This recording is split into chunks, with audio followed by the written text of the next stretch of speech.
We are a family. We are Liverpool. This means more.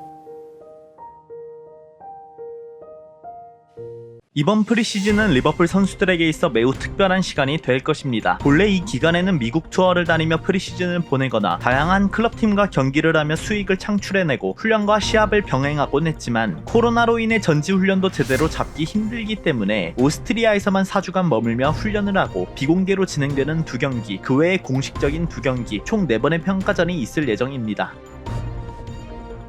이곳저곳을 돌아다니며 진행하는 게 아닌 오스트리아에만 집중해서 프리시즌을 보낼 예정이기에 어린 선수들은 베테랑으로부터 많은 것을 배워나갈 수 있고 보다 빠른 성장을 촉진시킬 수 있는 환경이라고 볼 수 있습니다. 새로 들어온 코나테 또한 4주간 선수들과 동거동락하며 빠른 시일 내로 팀에 녹아들 것으로 보이네요. 그간 미국 투어를 다니며 선수들에게 자유로운 시간도 주고 팬들과의 소통도 함께했던 프리시즌이 아닌 공개되지 않은 오스트리아에서의 4주는 시즌 운영에 있어서도 많은 영향을 끼칠 것으로 판단이 됩니다. 그래서 이번 프리시즌 명단에 포함된 영건들, 어린 선수들이 누가 있나, 그리고 이 선수들의 특징은 무엇인가 간단하게 살펴보도록 하겠습니다. 우선 이번 프리시즌 명단은 이러합니다. 코파 아메리카와 유로 2020에 출전했던 선수들은 미포함된 명단으로 어린 선수들이 대거 포함되어 있죠. 하비 엘리엇과 커티스 존스, 그리고 아워니이를 제외한 비교적 생소한 선수들일 겁니다. 첫 번째로 제이크 케인, 2001년생 위건 태생의 선수로 9살이 되던 해 리버풀 유스로 입단해서 2019년 프로 계약까지 해낸 미드필더 자원입니다. 케인은 왼발잡이에다가 킥이 상당히 좋은데 얼마나 좋은가 하면 구단 인터뷰를 통해 자신의 장점이 패스다 라고 자신감 있게 말할 정도입니다. 저는 어릴 적부터 훌륭한 패서였습니다. 상대편에서 제대로 방어하지 못하는 위치로 패스를 넣을 수 있으며 수비 뒷공간으로 찔러 넣는 것을 좋아합니다. 아무리 잘해도 자기 입으로 나 패스 잘한다, 오른발 날카롭다 이런 얘기 안 하는데 자기 입으로 말할 정도면 충분히 메리트가 있다는 것이겠죠. 케인은 이러한 왼발 능력을 통해 세트피스에서 위협적인 상황을 자주 연출하며 지난 시즌에 엄청난 득점을 기록하기도 했습니다. 많은 팬분들이 레이튼 클락슨이나 무시알로스키에게 관심을 갖고 계시겠지만 리버풀 내부 기자들 사이에서는 제이크 케인에 대한 칭찬이 자자하다고 하니 앞으로 천천히 지켜보면 좋을 것 같습니다. 두 번째로 레이튼 클락슨, 제이크 케인과 마찬가지로 2001년생 블랙번 태생의 선수로 6살의 나이에 리버풀에 입단하여 2020년에 프로 계약을 마친 리버풀의 미래입니다. 클락슨은 앞선 케인과는 다르게 오른발잡이에다가 수비형 미드필더, 역시나 킥력이 우수한 선수로 특히나 세트피스에서 상당히 위협적인 모습을 보이곤 합니다. 여담으로 제라드가 리버풀 유스 감독직에 있을 때 훈련 세션이 끝났음에도 불구하고 아담 루이스와 레이튼 클락슨에게 프리킥 1대1 코칭을 해주며 노하우에 대해 알려주었다 하네요. 제라드를 모델로 삼은 선수답게 우수한 킥력을 토대로 수비형 미드필더 위치에서 경기를 조율하곤 하지만 공격적인 능력도 갖추고 있는 선수이다 보니 훌륭한 패스 능력 때문에 득점력과 공격적인 움직임이 가려져 있다 라는 평가를 받고 있는 선수입니다. 하지만 케인과 마찬가지로 키가 175cm, 아직 어리다고는 하지만 체격이 큰 선수가 아니라서 이 부분이 아쉽다는 얘기가 나오고 있곤 하죠. 그렇지만 핸더슨도 프로 와서 키가 더 커졌으니 이 부분은 지켜봐야 할 것 같습니다. 레이튼 클락슨은 이미 챔피언스리그 조별예선 6차전 미트윌란전에서 출전한 경험이 있으며 앞에 나열한 유스급 선수들 중에서 1군 무대에 자주 얼굴을 비출 선수입니다. 내년 FA컵이나 캐피탈 원컵에서 한 번쯤 얼굴을 비출 것으로 예상이 됩니다. 혹여나 풀경기로 한번 보고 싶으신 분은 지난 시즌 첼시 23세 이하 팀과의 풀경기를 쭉 보시면 대충 감이 오실 겁니다. 세 번째로 마르셀로 피탈루가 2002년생의 독일과 브라질 국적을 모두 가지고 있는 선수로 리버풀 유스에 합류한 건 지난 2020년 플루미넨세에 있는 알리송 베커의 형, 그리고 악터버그의 추천을 받아 데려온 골키퍼입니다. 어린 나이에 이미 191cm의 큰 키를 가지고 있음에도 발밑 능력도 갖추고 있으며 공중볼 경합에서도 능숙한 모습을 보이는 선수입니다. 브라질 연령대 대표팀을 모두 거친 엘리트 코스를 밟고 있는 그는 대회에서 주전으로 나서지는 못했지만 2019년 17세 이하 월드컵에서 우승한 이력이 있습니다. 악터버그가 이 선수를 데려오기에 앞서 플루미넨세에 있는 무리엘 베케르에게 어떤지 의견을 물었고 상당히 긍정적인 얘기를 전달해 주었다고 합니다. 아직 너무 어린 선수이기에 지켜보는 데 있어 더 많은 시간이 걸릴 것 같습니다. 그렇지만 그 열정 가득한 악터버그가 자문을 구해가며 데려온 선수라면 충분히 잠재력을 갖춘 선수라고 생각이 듭니다. 네 번째로 하비 데이비스, 무려 2003년생 리버풀 태생의 스카우저로 최근에 프로 계약을 맺게 된 골키퍼입니다. 9살의 나이에 유스팀에 입단하여 지금까지 쭉 리버풀 길만 걸어온 선수죠. 굉장히 생소할 만한 선수이지만 켈러가 부상으로 인해 빠졌던 라이프치히와의 2차전 경기에서부터 벤치에 포함되었고 선수였고 남은 시즌 동안 1군 팀에서 훈련을 같이 받으며 레알 마드리드와의 2차전 경기에서도 벤치되기를 했습니다. 그는 이번 프리시즌에서도 선수단과 동행하여 아드리안, 카리우스, 켈러어 등 여러 고참들에게 많은 것을 배워나가고 있으며 본인이 이곳에 있는 최연소 키퍼라는 것에 자부심을 느끼고 있다 하네요. 저는 아직 어린 선수로서 이곳에 있는 밀러와 같이 엄청난 커리어를 쌓은 선수들을 바라보며 어떻게 몸을 관리하고 어떤 식으로 훈련을 받는지 지켜보는 게 얼마나 중요한지 알고 있습니다. 성공하려면 기본적으로 그들처럼 되어야 한다는 것을 알고 있습니다. 인터뷰에서부터 성숙함이 묻어나오는 데이비스, 쭉쭉 성장해 나가길 바라겠습니다. 다섯 번째, 빌리 쿠메티오. 2002년 프랑스 태생의 왼발 센터백, 지난 여름 프리시즌에서 여러 번 기회를 받으며 주목을 받았던 선수이기에 여러분들도 충분히 알고 있을 것이라 봅니다. 앞선 선수들과 달리 리옹 유스에서 시작해 2019년 겨울 이적 시장에 리버풀로 입단한 선수로 2020년에 리버풀과 프로 계약을 맺으며 본격적인 커리어를 시작하게 되었습니다. 그는 아직 18살의 어린 선수임에도 불구하고 무려 195cm의 엄청난 피지컬을 보유하고 있다 보니 프리시즌에 1군에 콜업하여 처음 그를 마주한 클롭도 그를 보고는 깜짝 놀라곤 했습니다. 하지만 그에게 있어 중요한 건 피지컬 훈련이 아니라 해당 포지션에서 어떤 움직임을 가져가야 하는지 배워나가야 한다며 앞으로도 1군 팀 훈련에서 많은 것을 습득해 나가야 한다고 밝혔죠. 그런데 또 신기한 게 이 선수의 엄청난 피지컬 때문에 어릴 적부터 수비수로 축구를 시작한 게 아니냐라고 생각하시는 분들이 있으시겠지만 이 선수는 신기하게도 어릴 적 리옹 유스에 있던 시절 왼쪽 윙어와 왼쪽 풀백이 주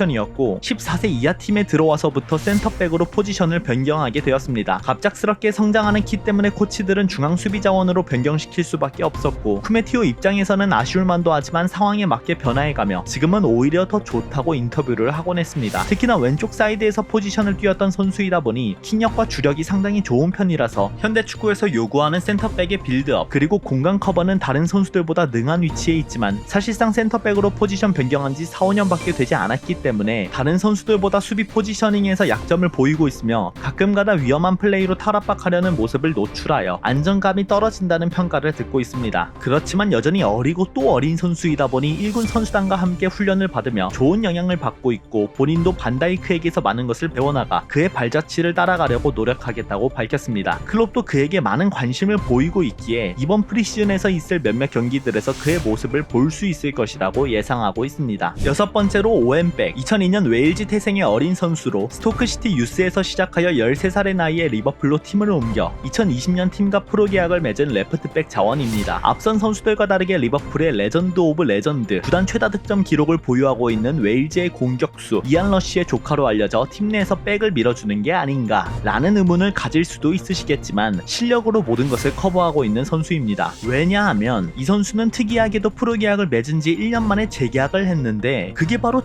지난주였습니다. 상당히 이례적이라고 말할 수 있고 이미 팀 내에서 오웬백의 재능에 대해서 높이 평가하고 있다고 볼 수 있죠. 실제로 지금 나이대면 18세 이하 팀에서 출전하고 있을 시기이지만 이미 23세 이하 팀에 소속되어 출전하고 있으며 공격적인 오버래핑과 에너지틱한 그의 활동 범위는 로버트슨과 흡사하다는 평가를 받고 있습니다. 성장 속도 또한 어마어마하기 때문에 클롭은 1군 선수단 훈련에 그를 정기적으로 데려와 함께 성장해 나가고 있습니다. 다음 시즌은 치미카스가 정상적으로 뛴다는 가정하에 1군에서 모습을 보기는 어렵겠지만 치미카스의 부진이 계속된다면 오웬백의 1군 데뷔도 가능성이 있다고 볼 수 있죠. 이와 같은 측면 수비 자원이 있기에 클롭은 수비수 쪽에서 딱히 걱정하지 않고 유스급에서 성장시켜 콜업시키려는 목적을 가지고 있는 것 같습니다. 일곱 번째로 카이데 고든, 무려 2004년 더비 출신의 어린 선수입니다. 주발이 왼발로 윙어, 공격형 미드필더 모두 뛸 수 있는 다재다능한 선수로 이번에 겨울 더비 카운티에서 리버풀로 이적했지만 고작 16살의 나이임에도 불구하고 18세 이하 팀은 물론 23세 이하 경기에서도 출전해 득점을 기록하며 자신의 잠재력을 마음껏 펼치고 있습니다. 리버풀이 이 선수에 대해서 얼마나 기대하고 있냐 하면 더비 카운티에서 데려올 때 무려 300만 파운드의 이적료를 지불했고 더비 카운티의 감독인 웨인 루니마저도 그의 플레이를 보며 동나이 때 최고의 선수라는 찬사를 했습니다. 그래서 그런지 이미 고든은 리버풀 1군 선수단 사이에서 훈련을 받고 있고 하비 엘리엇과 마찬가지로 애지중지하며 팀에서 키워나갈 자원이라고 볼 수 있겠습니다. 여덟 번째로 무시알로스키, 2003년 폴란드 태생의 윙포워드. 이미 이 선수에 대해서는 쿠메티오와 마찬가지로 많이들 들어보셨을 거라 생각합니다. 별명은 폴란드산 아자르, 폴란드산 폭격기. 리버풀이 이 선수를 데려온 건 지난 2020년 여름, 당시에 아스날, 아약스, 라이프치히와의 치열한 경쟁 끝에 그를 데려왔는데 데려오자마자 유스 경기에서 골폭죽을 터뜨리고 있는 미친 선수입니다. 어느 정도냐 하면 리버풀의 이달의 골은 언제나 성인팀, 거의 뭐 인기 투표나 다름없어서 살라가 독차지하곤 했는데 무시알로스키가 살라를 제치고 이달의 골에 선정되었던 사례가 있습니다. 직접 보시면 아시겠지만 낮은 무게중심을 토대로 자신보다 피지컬 이점을 가지고 있는 선수들 사이에서 요리조리 빠져나가 환상적인 득점까지. 왜 폴란드 아자르라고 불리는지 아시겠죠? 리버풀 유스에 소속되어 있는 선수들 또한 입을 모아 그에 대한 칭찬을 하고, 무시알로스키 또한 인터뷰를 통해 저는 공을 잡고 드리블하는 것을 좋아합니다.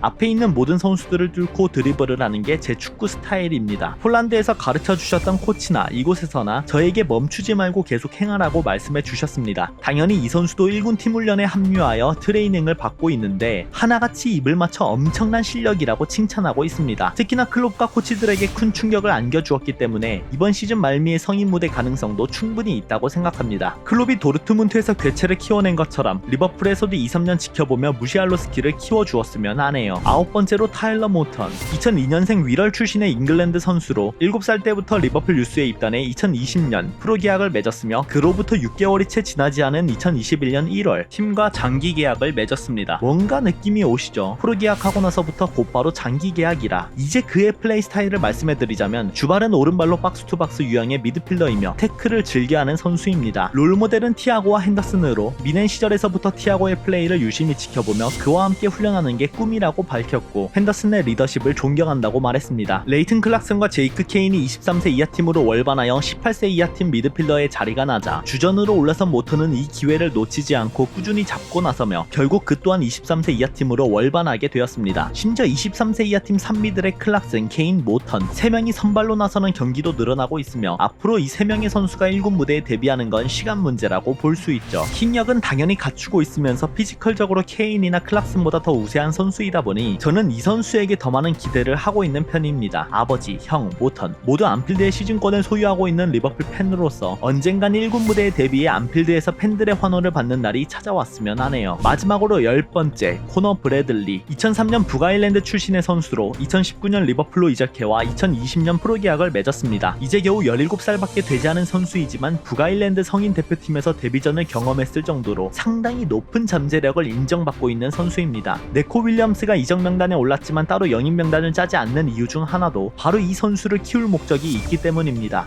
그의 잠재력은 어릴 적부터 여러 빅클럽들이 인지하고 있다 보니 첼시, 맨유, 사우스햄튼 모두 그에게 제안을 했으나 그는 유일하게 인정하는 가족과 같은 클럽 리버풀로의 이적만을 생각했다고 하네요. 경기장에서의 모습은 아직 네코와 같이 안정감 부분에서 떨어지는 모습이 존재하지만 리버풀로 이적하기 전까지 오른쪽 윙어로 출전을 해왔던 선수이다 보니 공격적인 부분에서는 높은 점수를 줄 수 있는 선수입니다. 역시나 브래들리도 어린 선수임에도 불구하고 23세 이하 팀에 소속되어 경기에 나서고 있으며 다른 포지션과 달리 백업으로서 1군 무대에 출전할 확률이 가장 높은 선수라고 볼 수 있죠. 현재 코치단과 기자단 사이에서도 높은 평가를 받고 있는 브래들리가 지금처럼 차근차근 성장해주길 바라겠습니다. 이렇게 이번 프리시즌에 포함된 유망주들을 모두 살펴보았습니다. 득점 기록이나 보다 자세한 코멘트까지 하다보면 영상이 너무 길어질 것 같아서 간단하게만 정리해보았습니다. 나중에 1군 무대에 데뷔할 기미가 보이는 선수가 있다면 그때는 보다 자세히 다뤄보도록 하겠습니다. 그럼 안녕!